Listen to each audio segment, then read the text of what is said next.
তিস্তা প্রকল্পটা এই এলাকার মানুষের একটা প্রাণের দাবি। এটা এই অন্তর্বর্তী সরকার মূল্যায়ন করেছে এবং বিবেচনায় নিয়েছে।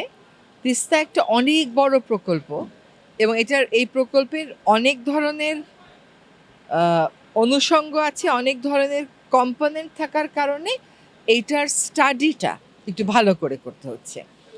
আমাদের পক্ষ থেকে যা করার সেটা আমরা করে চীন সরকারকে পাঠিয়ে দিয়েছি।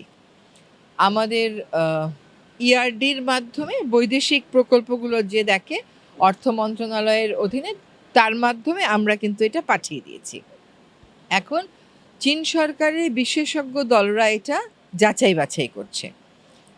যেহেতু এই প্রকল্পের প্রকৃতিটা বেশ কঠিন এবং অনেক দিন ধরে করতে হবে, কাজে এটা যথাযথ যাচাই বাছাই করে প্রকল্পটা চূড়ান্ত করা হবে। আমাদের পক্ষ থেকে চূড়ান্ত করে আমরা পাঠিয়ে দিয়েছি, যেটা আমি বলেছিলাম যে আমরা পাঠিয়ে দিব।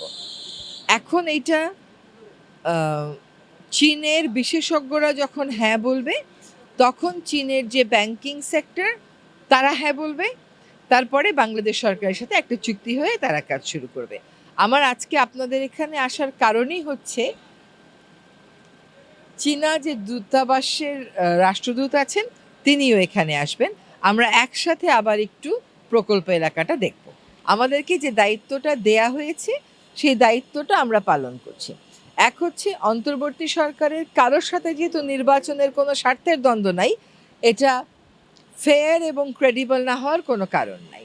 ২ নম্বর বিষয় হচ্ছে যেহেতু এখানে প্রধান রাজনৈতিক দলেরা সকলেই নির্বাচনমুখী, দেশের মানুষ ভোট দিতে চায়, সুতরাং এটা সকলে মিলেই যেন আমরা ফ্রি ফেয়ার করে ফেলি। একটা নির্বাচনের মধ্যে যদি ভিন্ন কোনো এলিমেন্ট ঢুকেও পড়ে, ধরেন কোনো একটা এলাকায় ব্যক্তি স্বার্থে কেউ একটা গণ্ডগোল করলো, এটা সরকারের পাশাপাশি প্রশাসনের পাশাপাশি জনগণেরও দায়িত্ব, ভোটারেরও দায়িত্ব সেটাকে প্রতিহত করা।